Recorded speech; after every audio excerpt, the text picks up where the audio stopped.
Greetings, ladies and gentlemen. This is Renegade Operative here yet again with another first impressions for the masses. Before we begin, I'd like to welcome you on a twisted little journey straight to hell. Common symptoms of uber violence and satanic minions may be included. The gory first-person shooter Killfest, Doom, is embarking upon a welcome return back to our current-gen platforms with a vengeance. The true question that all gamers around the world has been asking is, could Doom still hold a candle in the modern ages where, quite frankly, the market is oversaturated with first-person shooters, and some of them have a lot of aspects from what I like to call the Call of Duty syndrome. For me, the short answer is yes. Allow me to explain in detail, starting with the graphics. The Doom beta at first glance may remind you a little bit of Halo with the way the Spartan presentation just seeps all over your user-created grunts. However, for what Doom accomplishes, I will say that the visuals aren't truly awful, nor are they jarring to stare at.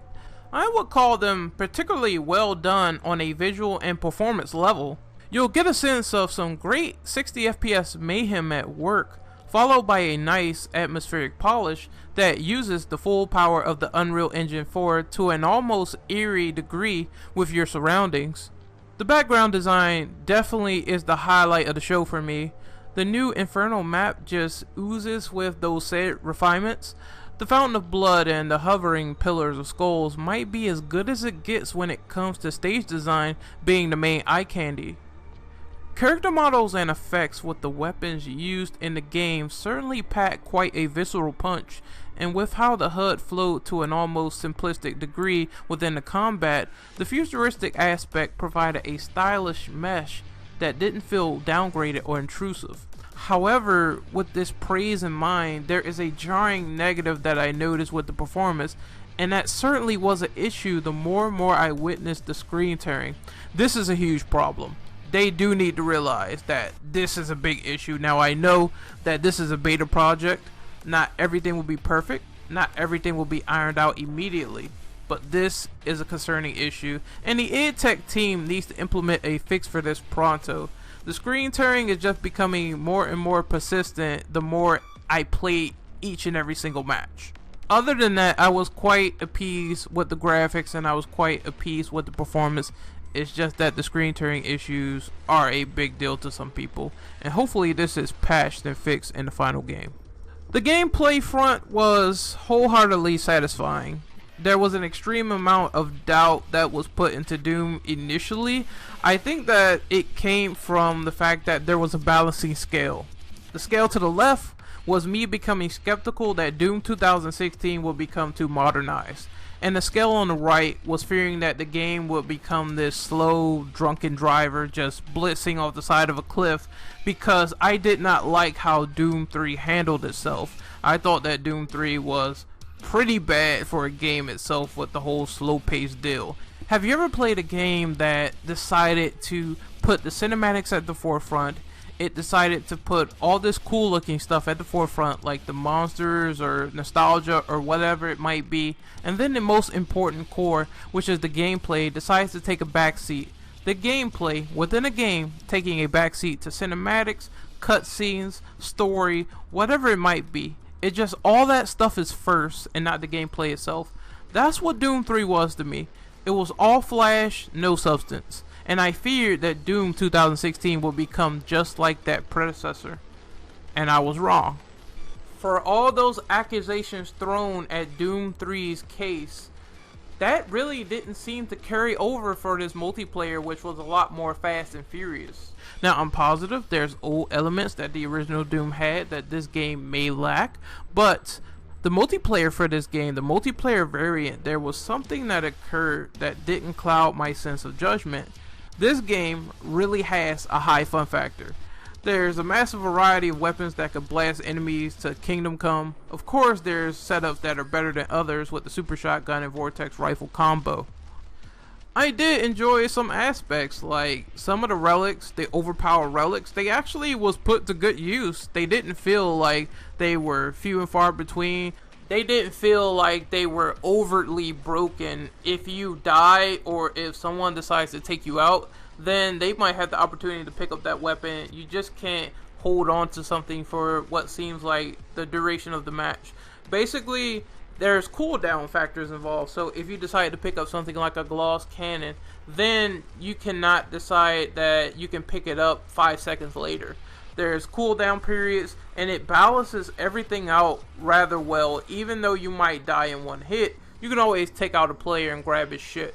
I guess if I had to pick a power-up that I like the most, it would probably be the Revenant. The Revenant is this huge hulking demon, and if you decide to get a glyph, which is basically on the ground, you will transform into the Revenant demon, and basically you will slaughter everything in your path with his missiles. I think you can also run into other players. Maybe it kills them on one hit, but I forgot. But man, playing with that fucking thing is sick. I literally killed like 6 guys with it, and it was the most amazing feeling in the world when you pick it up.